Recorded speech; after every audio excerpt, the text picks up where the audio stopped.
Hi,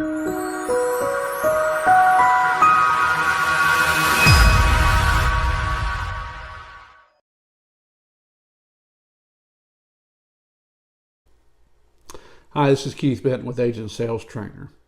I think you'd agree with me, if you've been in insurance sales for any length of time, one of the most frustrating statements you can possibly hear is, I want to think about it. What if I told you that there are ways that you can overcome that objection, and moreover, ways that you can avoid it altogether?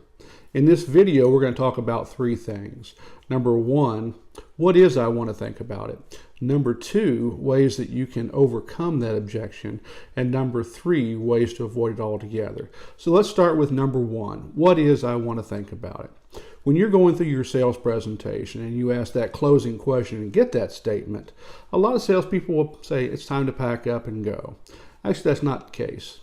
So what is it? Well, I want to think about it as a way of an individual saying to you, I don't want to say no because that's so final. I'll just say I want to think about it. So understand what it is and understand here's a couple of ways that you can overcome that or drill down to find out what the real objection is. I use a statement something to this. Jim, when people tell me they want to think about it, it's either one of two things that they're trying to discover. Number one, they're not interested at all. Or number two, they're unsure. Which of those two fits you today?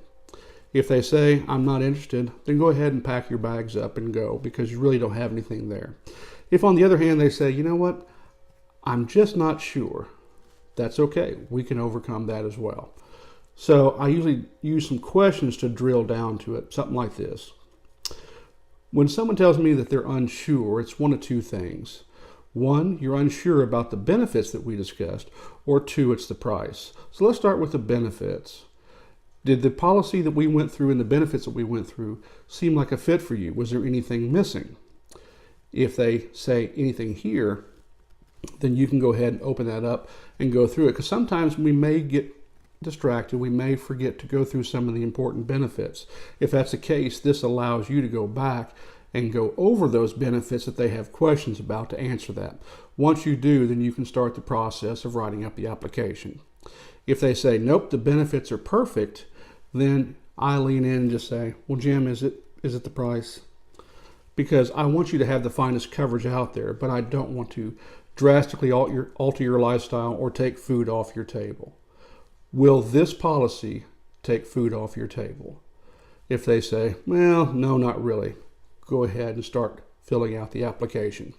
If they tell you, yeah, it's kind of high, then maybe you need to rebudget that step. Revisit that step where you talked about their budget and how much they had budgeted for this particular policy type. Once you do that, then you can overcome and go ahead and write up the application.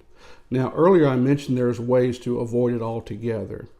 And that's really what I want to spend a couple minutes on.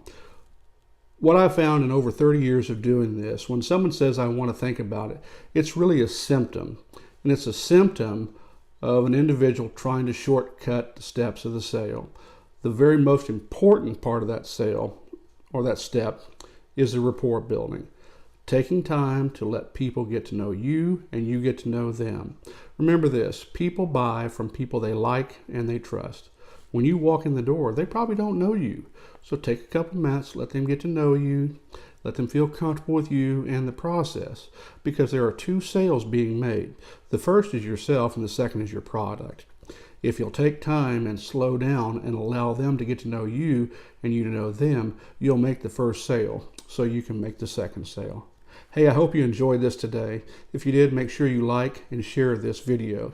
Also, go ahead and subscribe to our channel so you don't miss a thing. Hit the little bell in the corner. I look forward to talking to you next time. Have a great day.